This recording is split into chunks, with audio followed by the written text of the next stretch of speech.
Hello and welcome to another episode of the N64 Japsci, the show where we plunge into the world of Japanese exclusive games and attempt to play them with no knowledge of the Japanese language. In this episode we are taking a look at the only Dance Dance Revolution game to be released on the N64, Disney Dancing Museum. Now before I go into the game I want to clear a few things up. The Dance Dance Revolution series of games were all made by Konami and started back in 1998. As you can probably tell from the footage, they are a rhythm dance game and became an original hit in Japanese arcades before spreading west and making appearances on home consoles. While a lot of the songs used in the many Dance Dance Revolution games were produced in-house by Konami, there were some exceptions, and in this release many of the tracks came from Disney classical cartoons. Other home consoles had Dance Dance Revolution games, however due to music being a key part of the game, there was a struggle to fit the music onto the cartridges of the N64.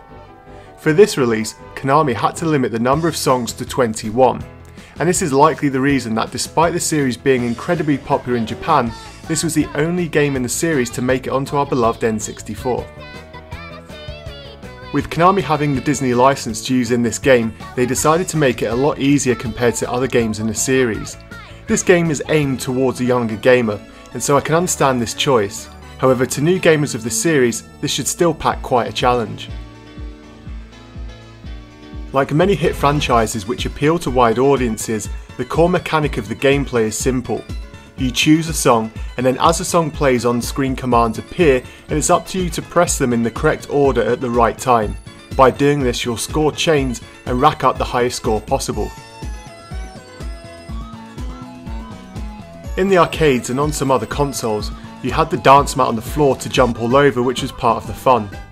If you have ever been to an arcade within the past 10 years, you'll no doubt have seen one of these machines and the fun that you can have on them no matter how good or how bad at dancing you are.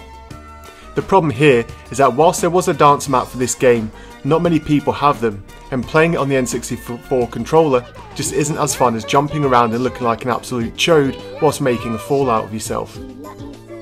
But on to the main question about Japanese import games on the N64. Can you play this one without Japanese knowledge? The simple answer is yes and no. The text is pretty much all in Japanese, so going into the menus and settings is near impossible to grasp what it's offering to you.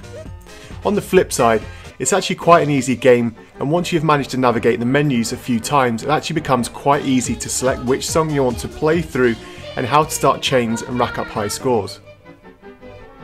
As this is a music game, I'll talk about the music first, and the soundtrack really is a mixed bag. There are some classic Disney songs that you will no doubt know, however they are mixed with some classical and children's songs which are sickly sweet and almost make you want to vomit.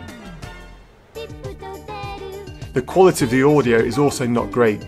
I can appreciate that this would never have CD quality audio, but some of the songs are very low quality and quite muffled.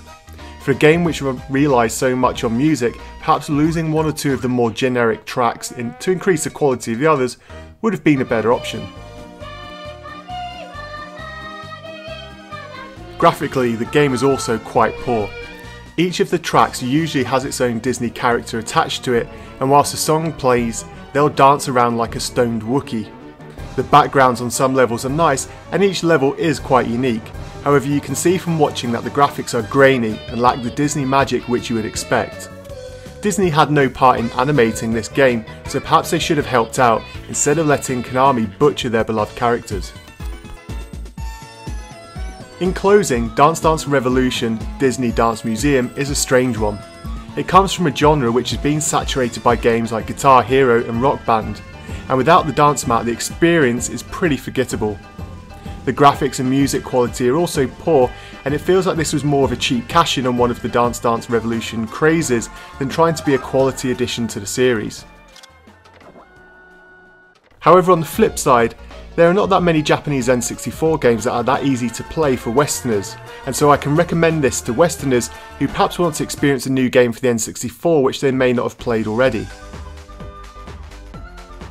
In this instance, I'm going to hand it over to you. Have you played this game before? If so, what did you make of it? If you haven't played it, would you ever consider giving it a playthrough?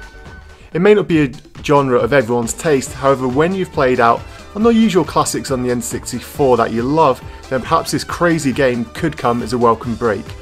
Until next time, thanks for watching,